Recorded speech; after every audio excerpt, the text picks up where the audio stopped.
मनुष्य एक सामाजिक प्राणी है कि लोगों के समूह के बीच में रहता है। इस समूह में कई तरह के रिश्तों को वो निभाता है। कुछ रिश्ते निस्वार्थ होते हैं, जबकि अधिकतर रिश्तों की नींव स्वार्थ पर टिकी होती है। हम जो प्रोफेशनल रिलेशन बनाते हैं वो अधिकतर आदान प्रदान या यूं कहें एक से दूसरे को और दूसरे से पहले व्यक्ति को फायदे की बुनियाद पर ही टिके होते हैं। मैं यह नहीं रहा कि सभी रिश्तों के पीछे स्वार्थ ही होता है, लेकिन हाँ, आज की दुनिया में अधिकतर इंसान अपना फायदा देखकर रिलेशन बनाते हैं।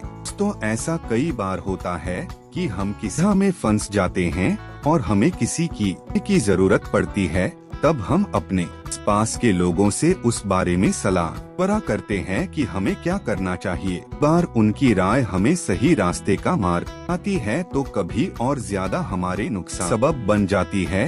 अगर आप माता पिता, भाई बहन, सच्चा दोस्त आदि निस्वार्थ रिश्तों को कि आपको सही राय ही देते हैं छोड़ दें, तो बाकी अधिकतर समाज के और वर्क प्लेस के लोगों से सलाह ले जरूर, पर अपना विवेक ही बनाए रखें, क्योंकि कई बार ऐसे सलाह देने वालों का स्वार्थ भी उनकी सलाह में छुपा रहता है। इसलिए सुने सबकी पर माने अपने विवेक और अंतरात्मा की। एक बार एक आदमी अपने छोटे से बालक के साथ एक घने जंगल से जा रहा था। अभी रास्ते में उस बालक को प्यास लगी और उसे पानी पिलाने उसका पिता उसे एक नदी पर ले गया।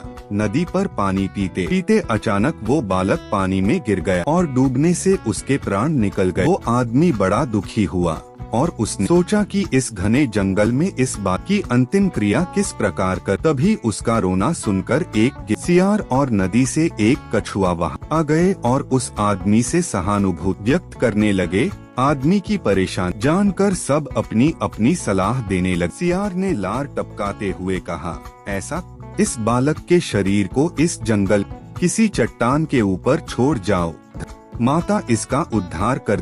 तभी अपनी खुशी छुपाते हुए बोला, नहीं धर पर तो इसको जानवर खा जाएंगे, ऐसा इसे किसी वृक्ष के ऊपर डाल दो ताकि की गर्मी से इसकी अंतिम गति अच्छी हो जाए। उन दोनों की बातें सुनकर कछुआ भी अपनी भूख को छुपाते हुआ बोला, नहीं, आप दोनों की बातों में मत आओ। इस बालक जान पानी में गई है, इसलिए आप इसे में ही बहा दो। और इसके बाद तीनों अपने कहे अनुसार उस आदमी पर डालने लगे। तब उस आदमी ने विवेक का सहारा लिया और उन तीनों कहा, तुम तीनों की सहानुभूति भरी सलाह में मुझे तुम्हारे स्वार्थ की गंध आ रही। सियार चाहता है कि मैं इस बालक के शरीर को ऐसे ही जमीन पर छोड़ दूं ताकि ये उसे आराम से खा सके, और तुम किसी पेड़ पर इस बालक के शरीर को इसलिए रखने की सलाह दे रहे हो ताकि इस सियार और कछुआ से बचकर आराम से तुम दावत उड़ा सको। और कछुआ, तुम नदी के अंदर रहते हो, इसलिए नदी में अपनी दावत का इंतजाम कर रहे हो। तुम्हें सलाह देने के लिए धन्यवाद, लेकिन मैं इस बालक के शरीर को अग्नि को समर्पित करूंगा, ना कि तुम्हारा भोजन बनने दूंगा। यह सुनकर वो तीनों अपना सा मुंह लेकर वहाँ से चले गए। दोस्तों, मैं यह नहीं कह रहा हूँ कि व्यक्ति आपको स्वार्थ भरी सलाह देगा,